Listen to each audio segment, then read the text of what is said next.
I'm John McKee, editor of Messianic Apologetics, messianicapologetics.net. And I would like to welcome you to this episode of Messianic Insider. This is your theology and news roundup for May the 5th, 2025. And certainly there are a lot of things on our minds right now. And as with all things, whether it is theology or news related, we do appeal to the Lord for his continued guidance for us as men and women of faith who make up a still maturing and still emerging Messianic faith community. All right, so let's get started with our theology roundup.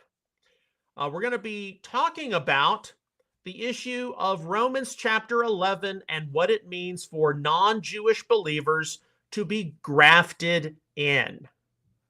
And if you do not have a copy already, I encourage you to get our ministry publication, Are Non-Jewish Believers Really a Part of Israel?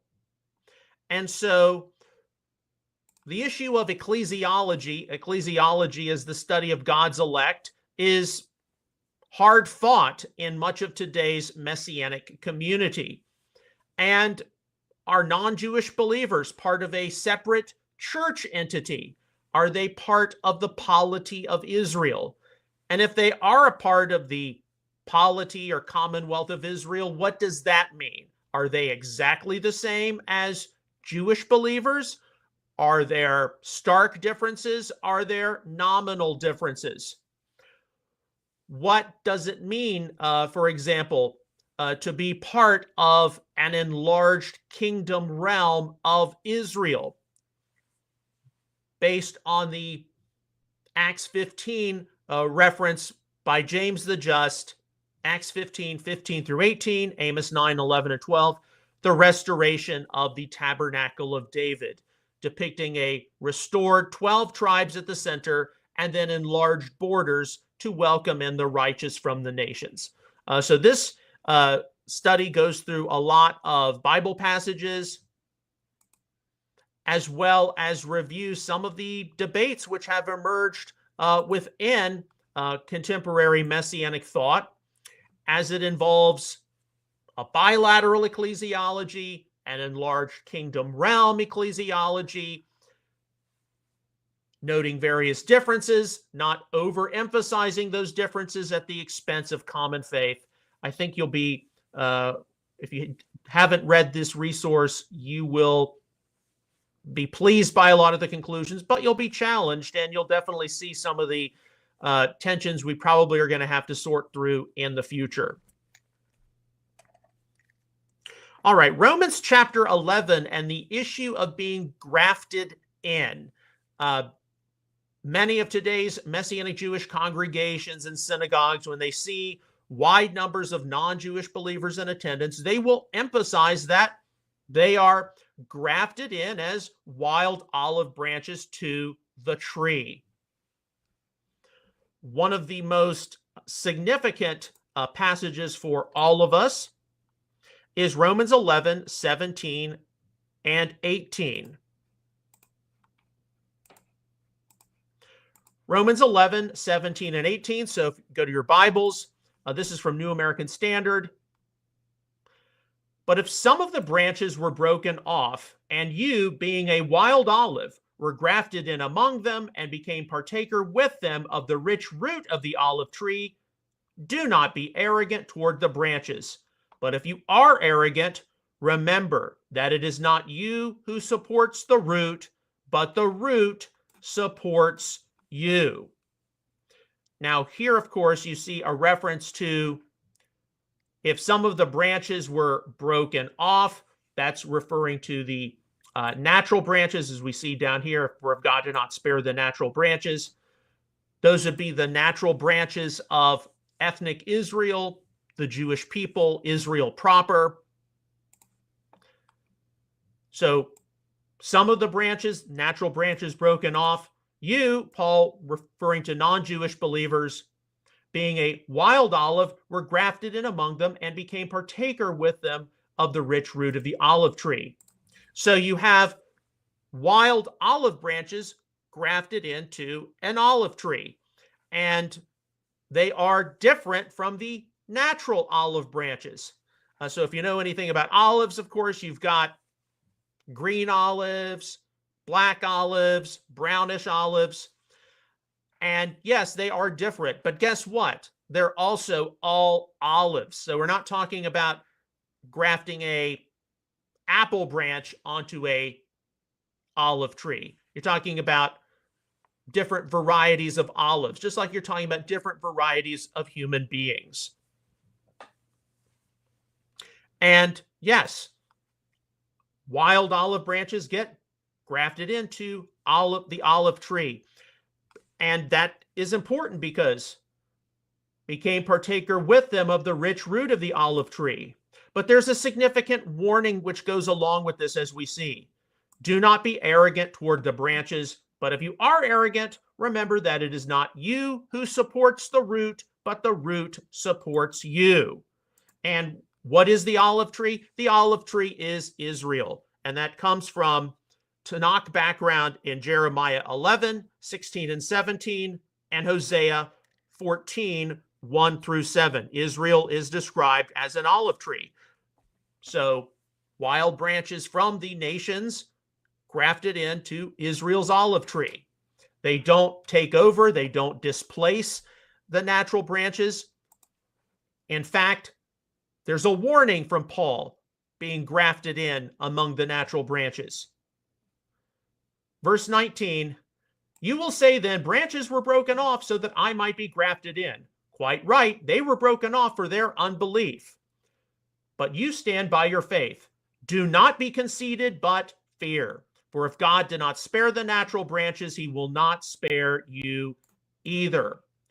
The point made is that even though some natural branches have been broken off to make room for the wild branches of the nations, that is not to result in an attitude of conceit or arrogance because of the unbelief of many of Paul's Jewish contemporaries.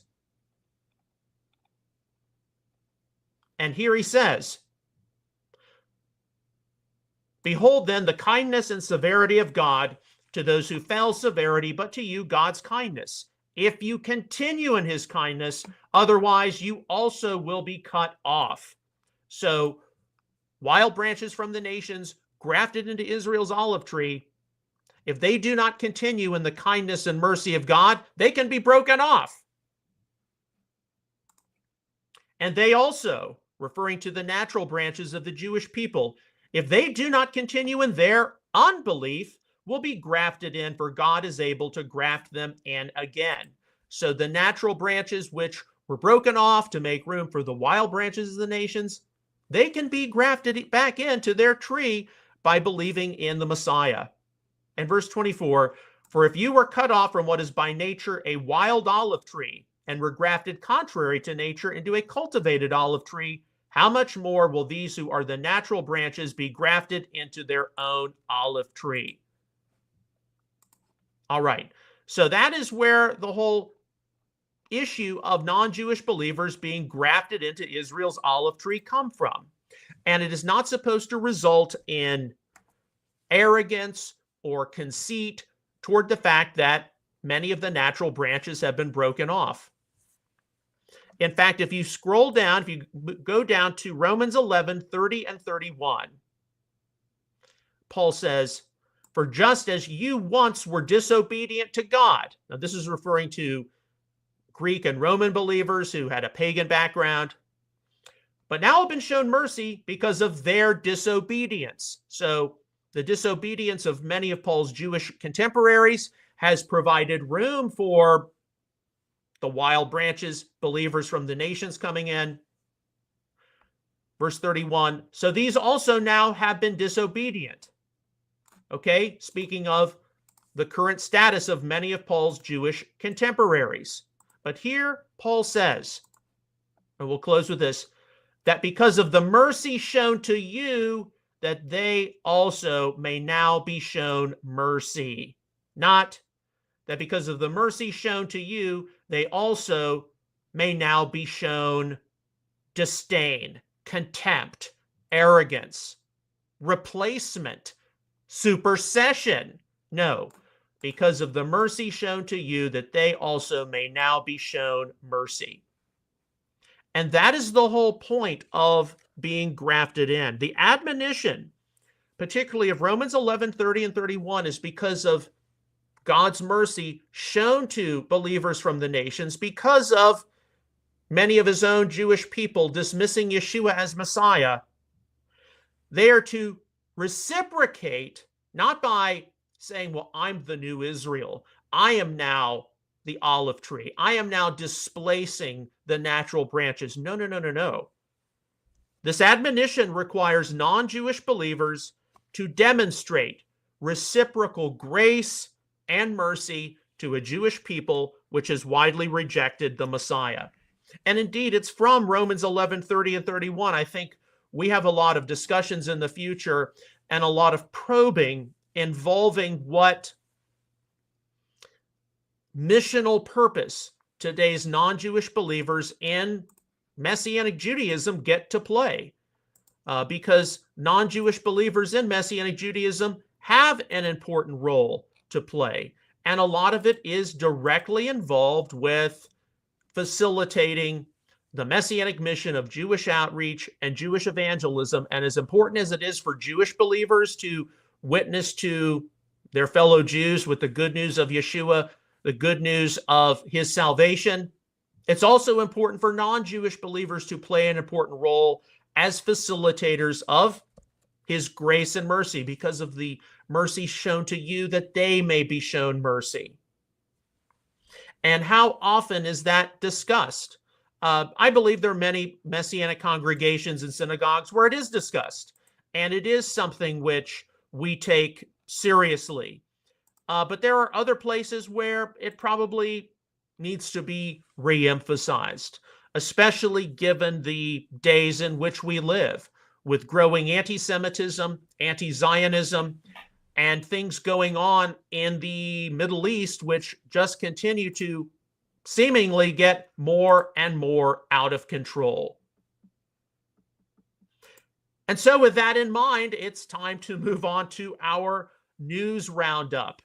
The news roundup, these are mostly stories which I encounter passively on social media. So venues like X, formerly Twitter, Instagram, Facebook, some people will send things to me directly to take a look at. And these are things which do matter to me, and they involve the religious world as well as the world as a whole. And believe me, there are some things which have come across my path which we do need to review for today.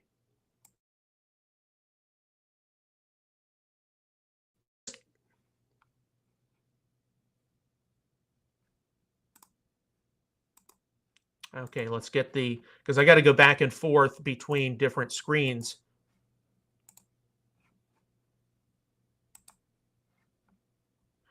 All right, we appear to be having a slight technical malfunction because I went to the browser and then later to the Bible software, and now we're going to go back to the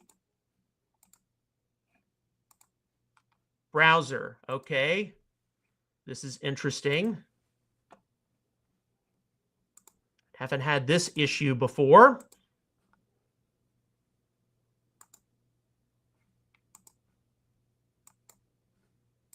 Okay, there we go. Sorry about that. Glad we could get this to work. Okay, so here's a post from the weekend, Mr. and Mrs. Yahusha's Trumpet. So this is obviously from some kind of weird sacred name, Hebrew Roots channel. The law was only given to Israel? Then why did the son of an Egyptian suffer stoning and then Yah, God, instruct all Israel the consequences of blaspheming? Oh yeah, there shall be one law for all. Okay, so this is, this person is obviously influenced by one law theology. And look, all of us here believe that we should all be educated in the principles of Moses' teaching. That's not the issue. The issue is here in, and I checked, this person is using the George Lambza Bible, okay, from Leviticus 24. You shall have one manner of justice, as for a proselyte, so for an Israelite, for I am the Lord your God. I haven't looked at the George Lambza translation for a while. That is a version taken from the Aramaic Peshitta. But one of the, and I think this is something which we don't discuss enough because it involves sorting through details. Many people will just, haphazardly quote, you shall have one manner of justice, as for a proselyte, that would be the sojourner or foreigner, so for an Israelite. Is a statement like that speaking of universal Torah in terms of the entire law of Moses? Or is it instead speaking in terms of what was to be done when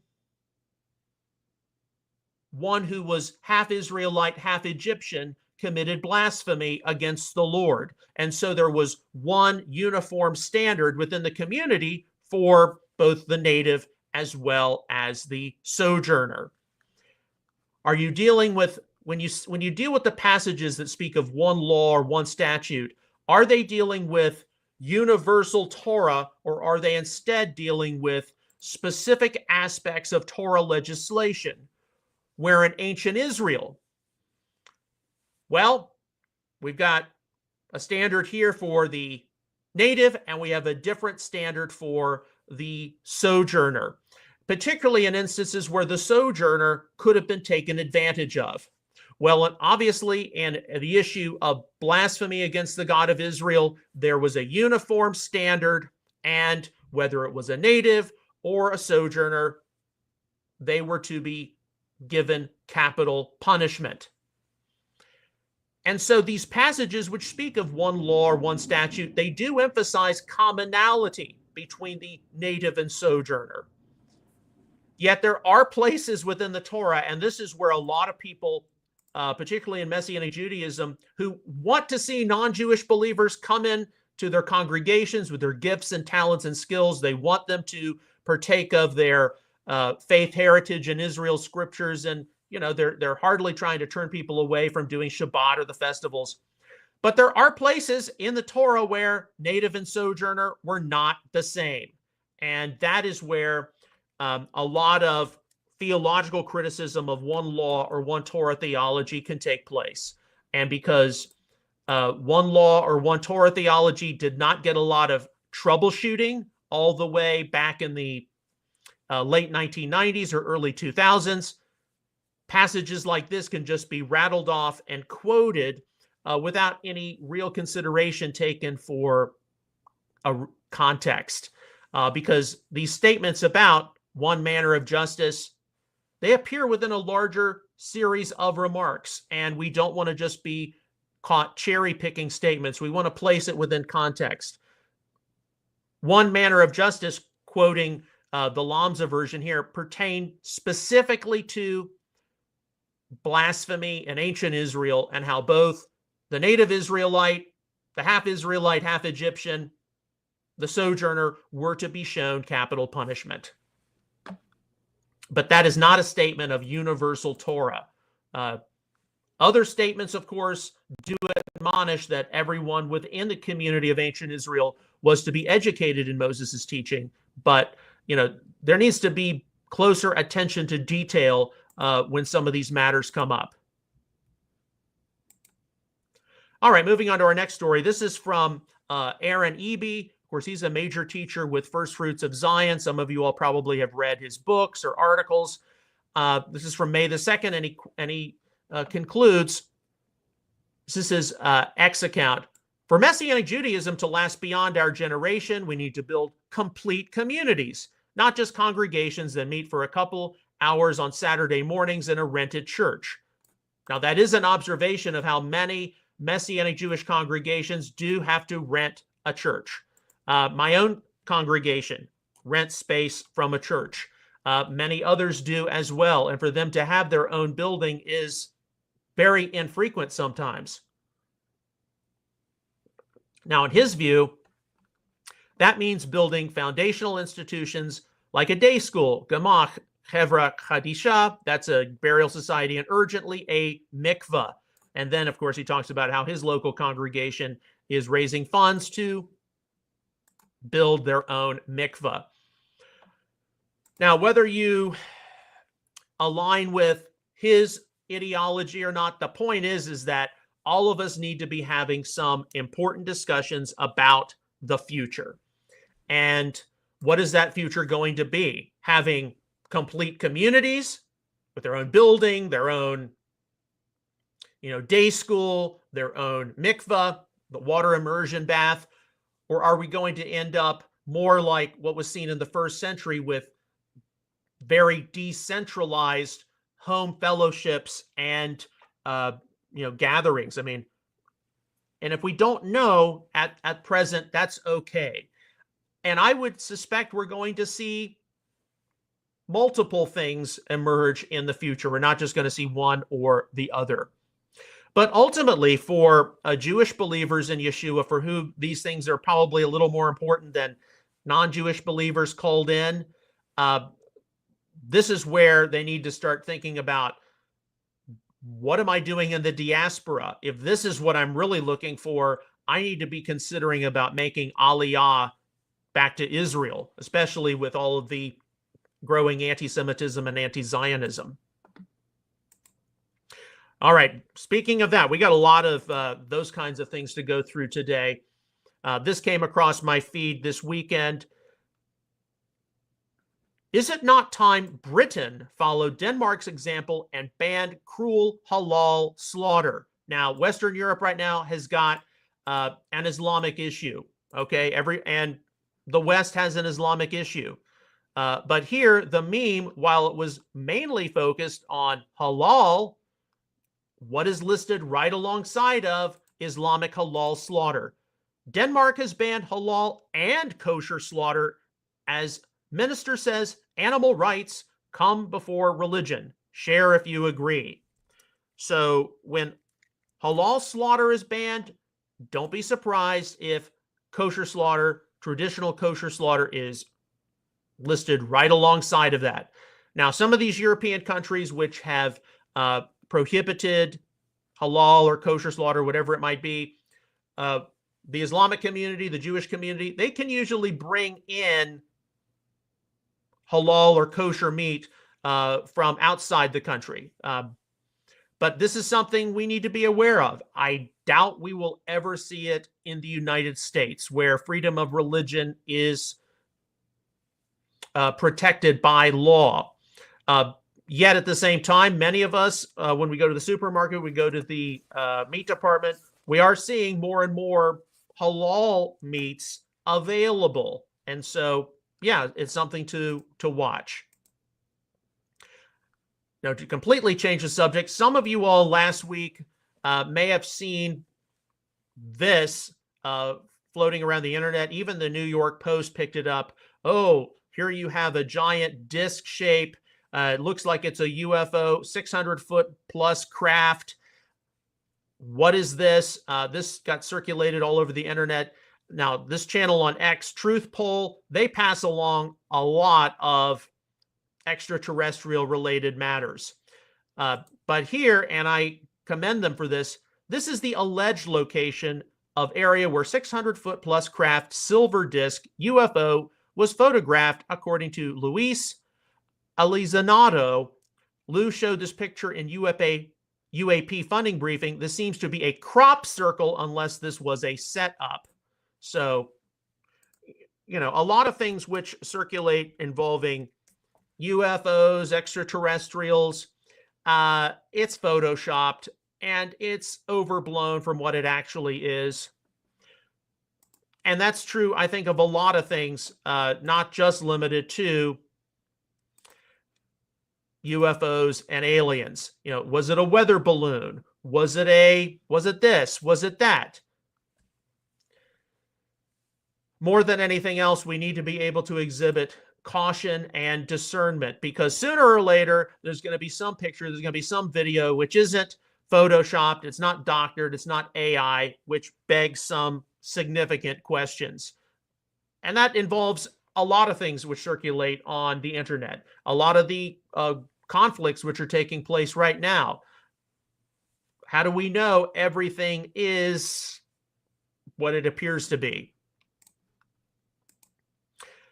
This also got a lot of circulation this past weekend. This is from May the 3rd, the New York Post. An AI-generated picture of President Trump dressed as the Pope is breaking the internet, with some suggesting it's kind of beautiful, while others are bashing it as sacrilegious. Some of you all remember what happened at the Paris Olympics last summer. The trumped-up papal image was jokingly shared on the White House's X account, and the president's Truth Social has since topped tens of millions of views. Now, there are a lot of people who think that this is something which is sacrilegious to Roman Catholicism. Who does Donald Trump think he is, posing as the next pope? He's not even Roman Catholic. Other people are claiming that he's trolling the Vatican right now as the conclave prepares to assemble to pick the next pope, and that perhaps Donald Trump has some secret information on the Vatican and their nefarious dealings. Honestly, I don't know why Donald Trump does this kind of stuff. I really don't. To be honest, I know that this is the kind of thing that gets people shaken up and gets people to respond in many different ways. Maybe that's what he wants. So with that in mind, on Instagram, this channel, My Punk's Dead, this came up automatically. And here you see a picture from the attempted assassination this past summer in Butler, Pennsylvania. And then Donald Trump, and then Revelation 13:3 referred to. And I saw one of his heads as if it had been mortally wounded, and his deadly wound was healed. And all the world marveled and followed the beast. And if you continue to scroll here, you see, why does Trump have a replica of the Ark of the Covenant at his home in Mar-a-Lago? And here you see Trump having his hands, someone laying hands on him, and that's Jeffrey Epstein as some kind of a departed spirit or angel. And then you have J.D. Vance. Imagine being Catholic and the Pope writes a letter essentially calling you a terrible person that he sends to every bishop in the United States. Okay. We're just here largely to monitor what goes on. But yeah, there's a lot of crazy stuff which circulates around the internet. And Donald Trump does that. So also with Donald Trump, and this is from yesterday, Breitbart, President Donald Trump said Sunday on NBC's Meet the Press that he was not considering a third term as president. And indeed, some of the other reports are out there is that the two biggest successor contenders to Donald Trump are either J.D. Vance or Secretary of State Marco Rubio.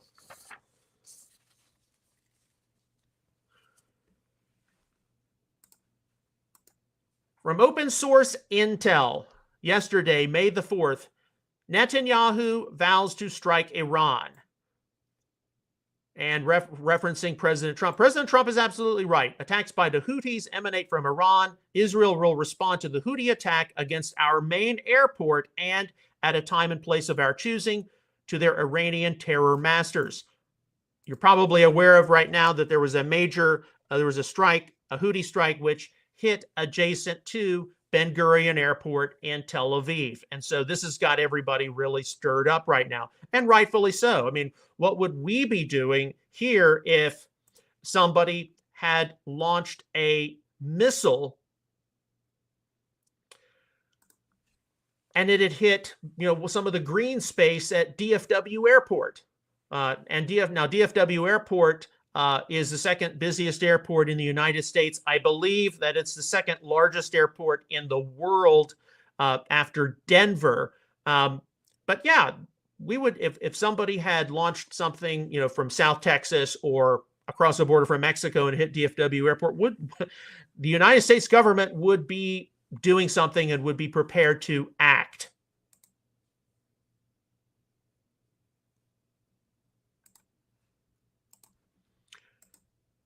Okay, this is also from yesterday. Prime Minister Netanyahu has called an urgent security meeting for 3:00 p.m. following the Houthi ballistic missile strike on Ben Gurion Airport. Now, in the middle of this, here's something that got a lot of circulation on social media yesterday. Dave Portnoy. Some of you may be familiar with his Barstool Sports. Dave Portnoy blows up an anti-Semitic sign at Barstool Bar. Everyone involved is going to Auschwitz to learn. So if somebody at one of his Barstool establishments in Philadelphia put up a sign and it said, "F the Jews," you can watch this, and it's bleeped out quite a bit. And he was, of course, Dave Portnoy, who is Jewish, was absolutely furious. Here you see the Barstool Sports founder took to social media Sunday to address a viral video going around of a waitress at Barstool Sansom Street in Philadelphia holding a sign which reads in all caps, "F the Jews." And so he was, of course, furious. Now he's going to try to see that some of these people go to Auschwitz and they learn more about the negative fruits of anti-Semitism and that they get properly educated. And we're going to see more and more of this in the future, not less and less. Okay, more from Benjamin Netanyahu. This is also from yesterday. This is the post that he responding to from Donald Trump. The Houthis are an issue. And then finally, this morning, from the New York Post, May the 5th, Israel has approved a new plan to drastically ramp up its military offensive against Hamas, including seizing the whole of Gaza and holding its territories, officials said Monday. So, in the conflict between Israel and Hamas, Israel's going to go in there and they're going to hold on to Gaza, and they're just basically going to occupy it, and they're not going to let what happened on October the 7th happen again. Now, is that going to happen or not? We don't know. But what we do know from some of the things which have taken place this weekend are that we are in a very tense global situation. And whether it is the Israel-Hamas conflict, Houthis, Iran, of course, the Russia-Ukraine conflict, things that are going on in India, Pakistan, China, Taiwan, the tariff war. There are a lot of things right now we need to be on our knees, on our faces about before the Lord. And as we evaluate, what is going to come next, because it just seems that every day there's something to be concerned about. And, I woke up this morning and I'm just like, how am I going to continue to go on? Lord, we either need to figure out now if this is just all temporary or if there's going to be some kind of a critical mass coming. But I know where my salvation lies, and I know that on August the 8th, 1995, I had a dramatic salvation experience, and I know where I'm going, regardless of what happens, and that as a citizen of the kingdom of God, I've got access to the infinite powers of heaven, which I think all of us need to appeal to more and more frequently. All right, so this concludes today. Thank you for joining us. As always, on behalf of Outreach Israel Ministries and Messianic Apologetics, I would like to sincerely thank you for your ongoing prayers, encouragement, and donations toward all of our ministry efforts. You can give online at outreachisrael.net/support. We'll see you again tomorrow with another episode of Messianic Insider. Until then, may God bless you. Shalom and take care.